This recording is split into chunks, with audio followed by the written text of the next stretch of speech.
Good afternoon, everyone, and welcome to the State of the College Address.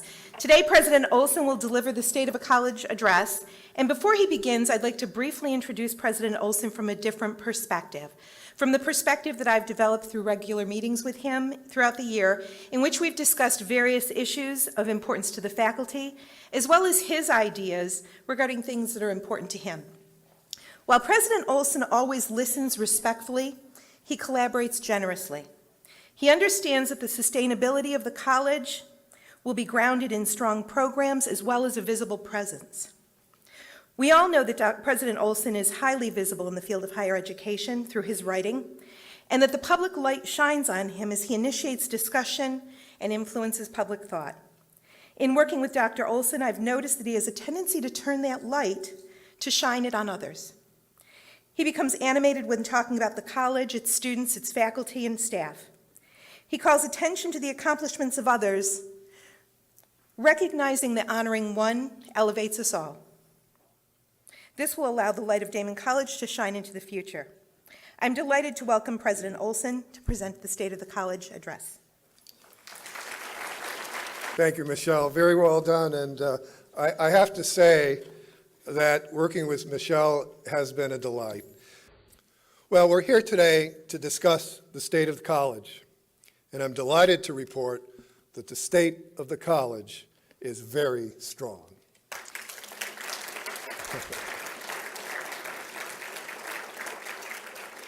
Let me begin with news about our Board of Trustees. Since the last State of the College address in October, there have been several changes in board membership. 3 members have stepped down from the board, and we've recruited 3 very strong replacements.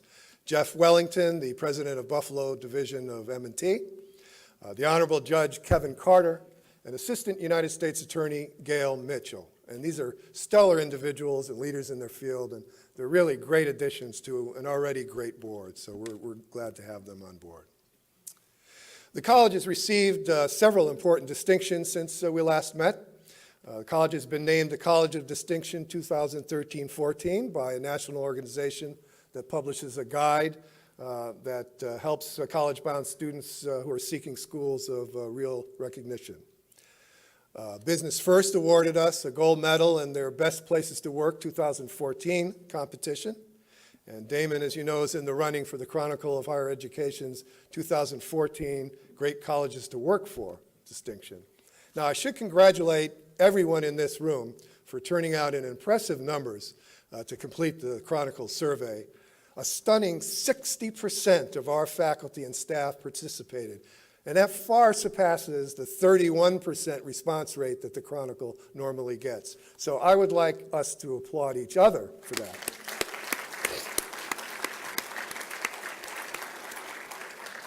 And that's a factor they take into consideration, they told us, so we'll cross our fingers. Also, the American Heart Association named Daemen a Gold Fit Friendly Workplace for promoting a culture of wellness on campus. And finally, the U.S. Green Building Council has awarded Daemen a certificate of recognition for outstanding environmental stewardship. So clearly, my friends, the world is really taking note of what a very special college Daemen is. I'm glad to see that. Let me turn to campus-wide and facilities issues. After 31 years of service to Daemen College, Bob Beiswanger, our Vice President for Business Affairs and Treasurer, will retire this August. And please help me thank him for his decades of service to the college.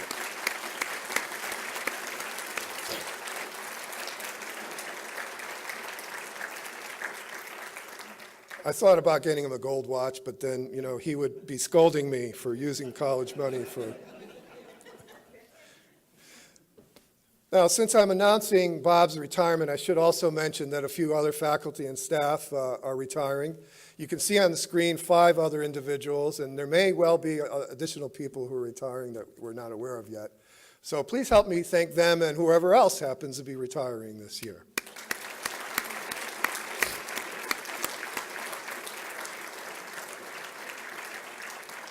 We've upgraded our network equipment and increased the fiber path between our buildings on campus. These upgrades have given us a substantially greater network capability and ease of access. And so ironically, the campus network upgrade happened, we went down.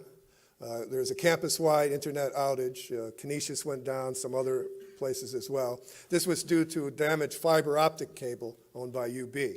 Now, we're investigating ways to add redundancy to our system so that we're no longer dependent on just one organization, and hopefully that'll come on board soon. Now, besides the major campus-wide outage, we experienced multiple system shutdown during registration, both in fall and spring.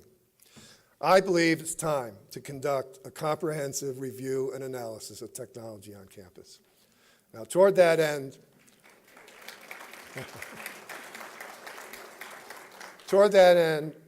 we're bringing a knowledgeable consultant to campus on June 2nd and 3rd to review all aspects of technology usage and to speak with all multiple constituencies on campus.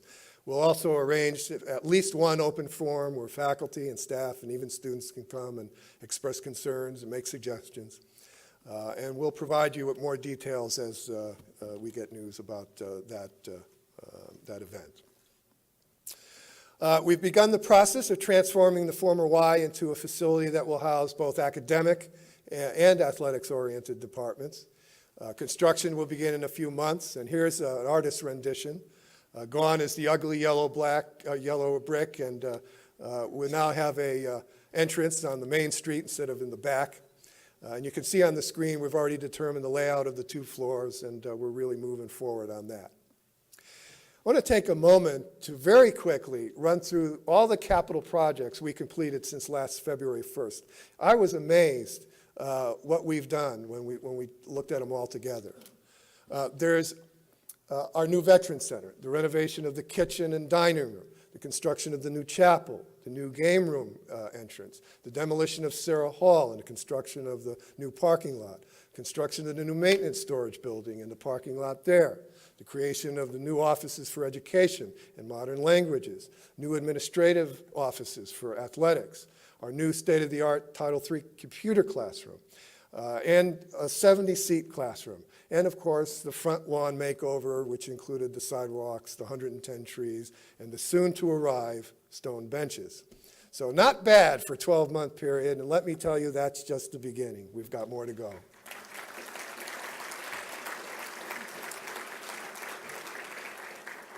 In fact, as far as future capital projects are concerned, besides the Y, there's the renovation of Canavan Hall to provide new residence rooms. Now, this project will include a new boiler and new fire protection sprinkler system, and we expect an annual return on that of $142,000 for a year for these changes, so that's going to help us out as well.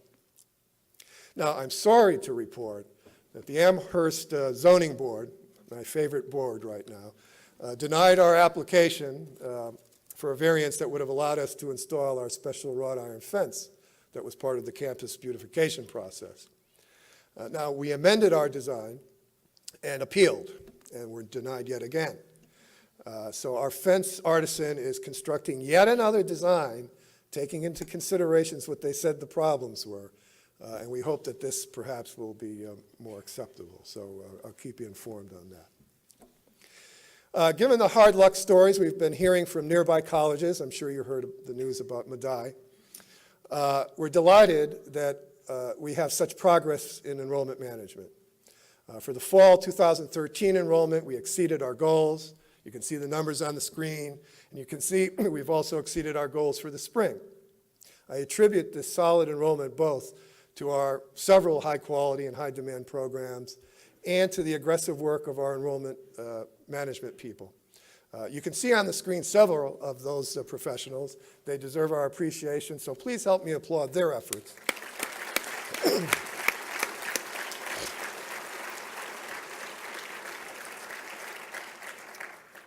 We've expanded our nationwide recruitment, and you can see on the screen some of the states we've been recruiting from lately.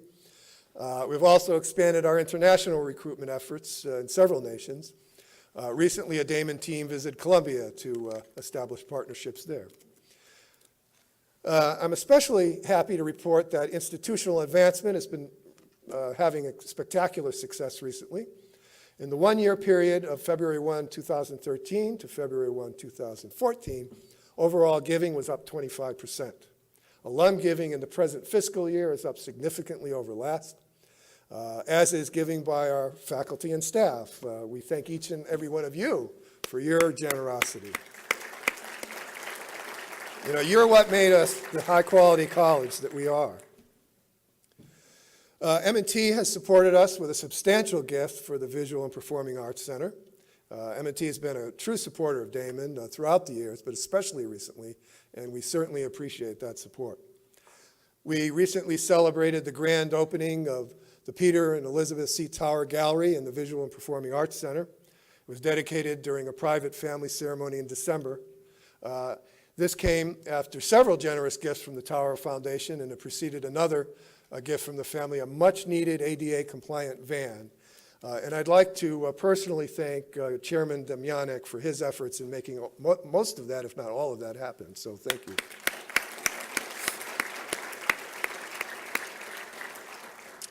Our summer Daemen Golf Classic is in the planning stages, and I'm delighted to report that our student ambassadors recently won 3 regional Council for the Advancement and Support of Education awards, and they'll advance to the national competitions in August, and you can see the awards right there on the screen.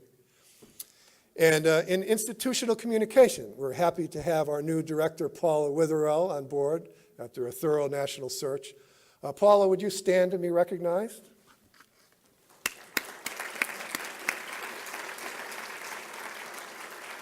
So please help me by getting to know her and letting her know the good work that you do. She can't do her job if she doesn't know all the good things that are happening. So it's up to you to let her know so she can get the word out on all the great things Damon does. In fact, we're continuing to aggressively disseminate news to the media. Dr. Brogan and I were guests on 2 radio shows recently, including an hour-long airing of Buffalo Means Business. And these platforms allowed us to speak at length about the exciting things happening at Daemen, including our strong, and especially actually our strong academic programs. Since our last meeting, we've had a substantial number of articles and stories about Daemen in local media, and even national media in several instances. Media coverage even of Daemen athletics has been quite strong. And our athletics website, newish website, has logged a huge number of visits. The Daemen Voice continues to be a huge success as well. We publish, as you know, once a week, and now have over 14,000 subscribers. And as an illustration of the success here, we monitored 13 issues since January 1. Issues were opened over 24,000 times for an average of 1,800 opens per issue. And I think this is a clear indication that the Voice is playing a major role in upping our visibility. So we're glad for that. We've had substantial progress in governmental affairs as well. As you know, Governor Cuomo chose Daemen as a site for his regional presentation of the State of the State address, but then was unable to make it himself. And Sam Hoyt made the presentation, and the event was attended by many, many local and state public officials, and that's really very good, actually. The governor has made it clear to us since that he finds Daemen to be an important venue for his speeches, and he's actually reached out to us twice since then, but we were unable to accommodate him at the times he needed because of the parking. So this is great to be on his radar screen for these kinds of things. It only helps us out, if the timing is right, that is. U.S. Congressman and, of course, Daemen Community Advisory Board member Brian Higgins spoke at Daemen's annual Veterans Day breakfast this fall, and several other important public officials spoke as well. Public officials throughout the state and nation are coming to know that Daemen is a force in our region, really, and I think that's even becoming more and more so on the national level. In fact, recently we launched the Daemen College Distinguished Leaders Lecture Series, and Brian Higgins was the first lecturer. There was a packed crowd. Here's a photo that shows our custom-made backdrop for the series. And as you know as well, Majority Leader Eric Cantor gave the second lecture also to a packed audience. And here's a story that appeared in the front page of the city section of the Buffalo News. So this series is yet another way to put Daemen on the map for public officials, and that's important for what we do. Let me give you a few highlights from student affairs. We're well into a national search for a vice president for student affairs. The committee is chaired by Bobby Mills and includes members from a broad range of campus constituencies. We had a respectable number of applicants from across the nation, and we brought 5 finalists to campus. I hope you had a chance to interact with the finalists. We hope to make an appointment in the near future. So please help me applaud the search committee.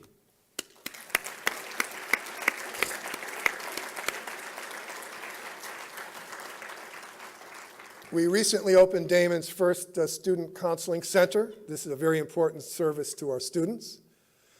Students recently formed a new ice hockey club, which is showing considerable success as well. And they also created a new film animation club that's doing actually an original movie that they hope to market. So it'll be interesting. Maybe they'll win a national award for that movie. Our athletics program is continuing to make us proud. We are now in NCAA candidacy year 2. And the recent site visit in early April was a great success. The site team gave us quite a few compliments for how prepared we were. We're now following all NCAA rules and regulations, and I'd like to point out that NCAA's commitment to community service is really in keeping with Daemen's own service learning mission, and you can see on the screen before you some of the projects that our student athletes have engaged in this year. Our men's basketball team is the ECC regular season champs, and they competed in the USCAA National Championships. The team has a stunning 35-game home winning streak, which is the second longest active streak across all NCAA divisions, all NC, even Division I. So that's pretty good. Our women's cross-country team won the NSCAA, I guess is what it is, National Championship, as did the men's golf team. And our men's cross-country team took second in that same championship. On the screen, you can see how we did in several of our sports teams for the NCAA Eastern Conference. And clearly, we're a good fit for the Eastern Conference. I'm delighted to report that our women's basketball team has just won this year's Robert Dranoff Sportsmanship Award, and this is a real tribute conferred on us by the conference officials themselves. And I'm especially pleased to report that our athletes' academic performance continues to be very strong. You can see on the screen how well they're doing. And also when it comes to graduation rates for student athletes, Damon is the best in the ECC. Isn't that something for the academic and retention? In academic affairs, we're preparing to conduct our 10-year comprehensive self-study as part of the process to reaffirm our accreditation through Middle States Commission on Higher Education. This is a major effort and will involve representatives from just about every part of campus. Heading this important effort are Dr. Kathleen Boone, Associate Dean of Academic Affairs, Susan Marchioni, Dr. Susan Marchioni, Coordinator of Student Learning, and Dr. Kevin Telford, Director of our Core Curriculum. Would the 3 chairs please stand and be recognized? Let's applaud them for their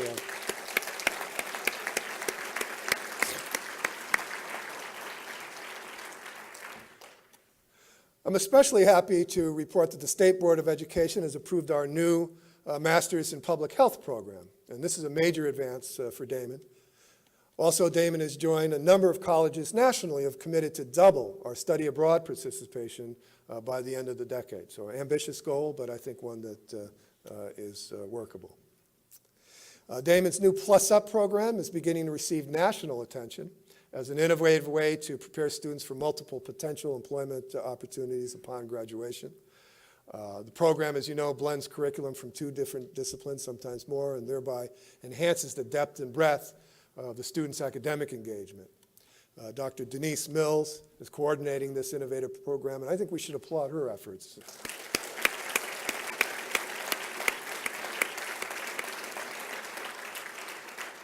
Our commencement speaker this year is John A. Castamatidis, a wonderful rags to riches story and a true role model for our students. And while the academic festival was a huge success this year with an unprecedentedly large turnout, the keynote speech had to be canceled. Internationally eminent scholar Stanley Fish was scheduled to speak, but was stranded at JFK Airport, was actually in JFK 7 hours before he needed to be here, but they kept pushing back and never did send a plane this way. He has asked if he could please speak at Daemen in September, and we said, we'll think about it, but yes. We're continuing to work with the leadership of Mongolia to create a number of academic and business partnerships between the nation and Daemen. The government has published land in Niagara Falls and plans to make it a major presence in the U.S. for Mongolian culture and commerce and consular activity. And so we'll play some role with them perhaps in that. And we're also continuing to strengthen our contact in China, especially with Beijing University of Chinese Medicine. They've been over here a few times. And our discussions with the Seneca Nation are providing promising and wide-ranging discussions about involving a number of things, including classes given on the reservation and possible funding of a Daemen lacrosse team and a number of other projects. So we're looking into all kinds of different things with them. They've been very helpful. They're going to come for a kind of tour of Daemen in the near future. I'd like to quickly mention a few recent awards, but please note that these are only a few of the many, many accomplishments of our faculty and staff. There are many, many more, and so I know that yours might not be up there, but just as a few. Professor Joanne Canavo has recently awarded a $20,000 research grant from the Health Foundation of Western and Central New York. The work of Professor Dan Shanahan was recently featured in the Atlantic magazine. Professor Mary Wolf has just been named Art Educator of the Year. Dr. Maureen Mullane, our Director of Career Services, has been named Scholar Facilitator by the New York State Council for the Humanities. And Justin Johnston, our Director of Annual Giving, was elected to the Board of Directors of the Western New York chapter of the Association of Fundraising Professionals. We like that part. And finally, one of our alums, Annie Stahl, was nominated for a Grammy. Hey, even nominated for a Grammy is good. So please help me recognize theirs and all the other award-winning people that didn't get mentioned.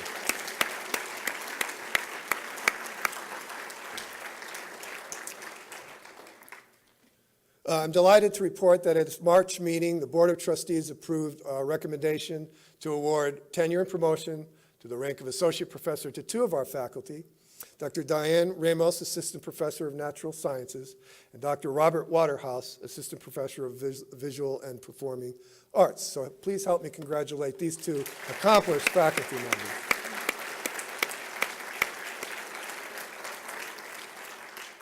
Finally, I'd like to report on the 100 Tree Challenge. Planting Day occurred a few weeks after the fall address, so I thought I'd share a few photos of the event. Here are several slides without comment, and you'll hear about phase 2 of the 100 Tree Challenge in the near future. We plan for another 100 trees in the final phase of the program. So probably in a few weeks you'll hear something.